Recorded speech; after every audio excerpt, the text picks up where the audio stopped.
প্রিয় দর্শক, প্রতিদিনের মতো আজকেও আমি হাজির হয়ে গেলাম আমাদের ডেটল সুরক্ষিত আমার রান্নাঘরে।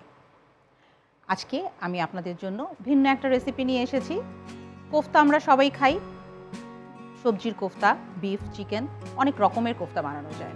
আমিও সেরকমই কিছু আপনাদেরকে দেখানোর চেষ্টা করব, কিন্তু তার আগে অবশ্যই আমাদেরকে কি করতে হবে, কিচেনটাকে সুরক্ষিত করতে হবে। এবং এই জন্য আমাদের কাছে আছে আমাদের ডেটল সারফেস ডিসইনফেক্টেন্ট স্প্রে।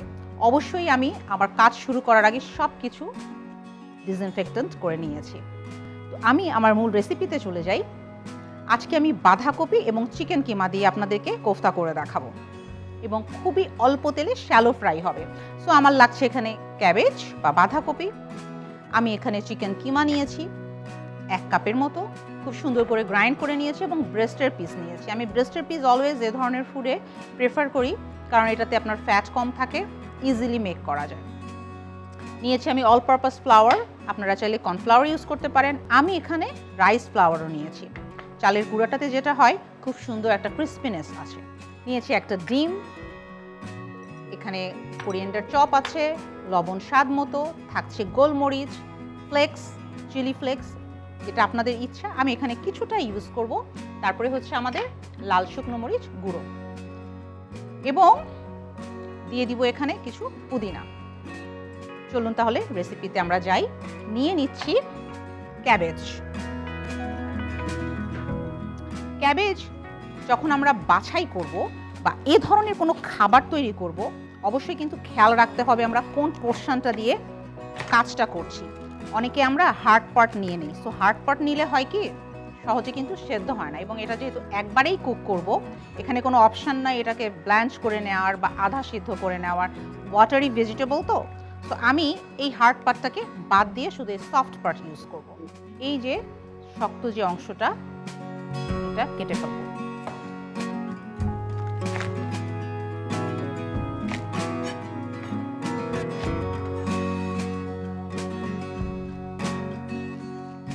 এবং এই ধরনের ওয়াটারি বা লিফি ভেজিটেবল ইউজ করার সময় খেয়াল রাখতে হবে যেন খুব সুন্দর মতো আগেই ওয়াশ করে তারপরে আমরা চপ করব।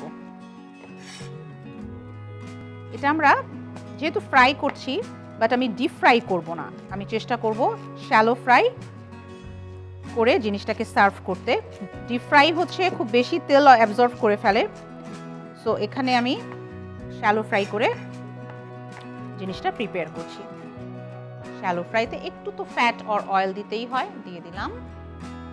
এখন লাগবে আমার একটা বল, এবং আমি কিন্তু অবশ্যই আমার চপিং বোর্ড, নাইফ আমি ডেটল ডিসইনফেক্টেন্ট স্প্রে দিয়ে ক্লিন করে নিয়েছি, আপনারাও ভুলবেন না। এখন এখানে আমি একটা এগ দিয়ে দিব।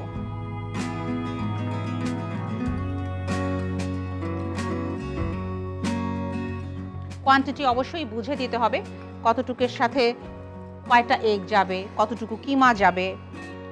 আমার যেহেতু একটা আন্দাজ হয়ে গেছে, আপনারা মেজারমেন্ট অবশ্যই করে তারপরে দিবেন।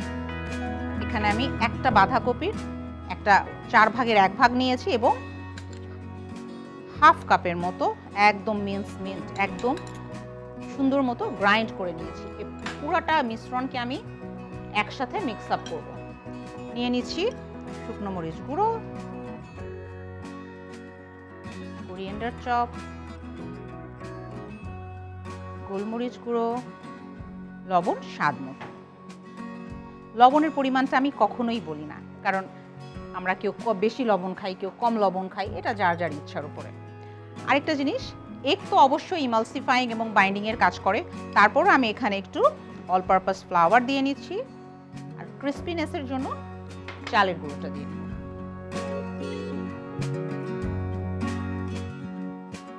এখন আমি অল্প পুদিনা বা মিন্ট লিফ, এটা আমি ডেকোরেশনের জন্য রেখে দিলাম। এখন আমি পুরোটা মিক্স আপ করে ফেলবো। অ্যান্ড আমাকে যেটা করতে হবে, গ্লাভস পরতে হবে।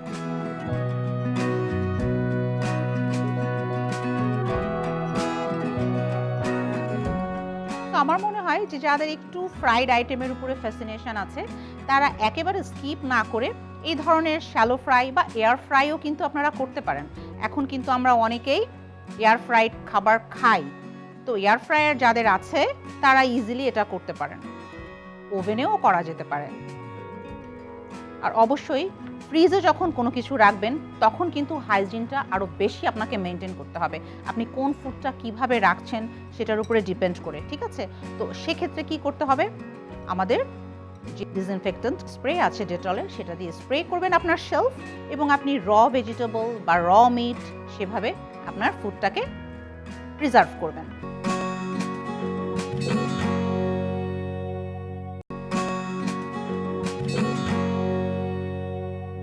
এখন আমার অয়েলটা অলমোস্ট ফ্রাই করার মতো হয়ে গেছে, এবং এই ধরনের কোফতা টাইপের কোনো কিছু যখন আমরা বানাবো, অয়েলটা অবশ্যই 150 to 160 ডিগ্রির টেম্পারেচারে থাকতে হবে। লো মিডিয়াম হিটে আমরা ভাজবো। শ্যালো ফ্রাই যেহেতু বলেছি, আমাকে এটা করতে হবে কি, ঘুরিয়ে ঘুরিয়ে তারপরে ভাজতে হবে। আমি আমার গ্লাভসটাকে খুলে ফেললাম।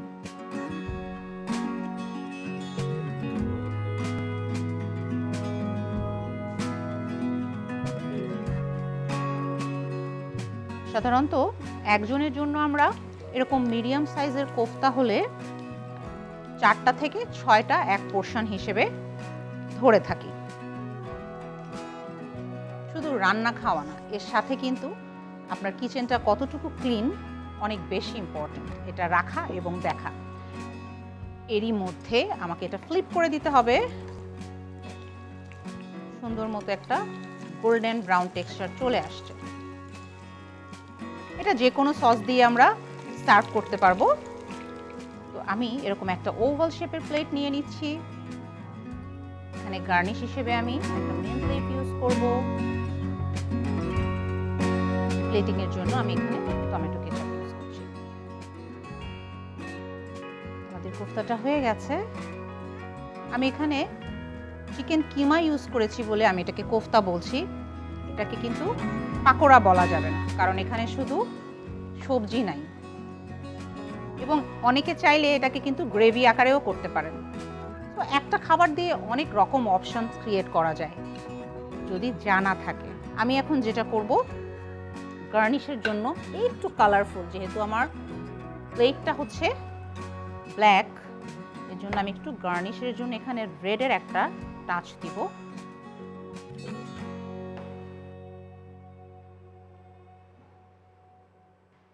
আর একদম লাস্টে স্প্রিঙ্কেল অফ ব্ল্যাক পেপার। তৈরি হয়ে গেল আমার বাঁধাকপি চিকেন কোফতা। আশা করি আপনাদের ভালো লেগেছে। এই রমজানে অবশ্যই আপনারা ট্রাই করবেন। সবাই ভালো থাকবেন, সুস্থ থাকবেন, সুরক্ষিত থাকবেন। আল্লাহ হাফেজ।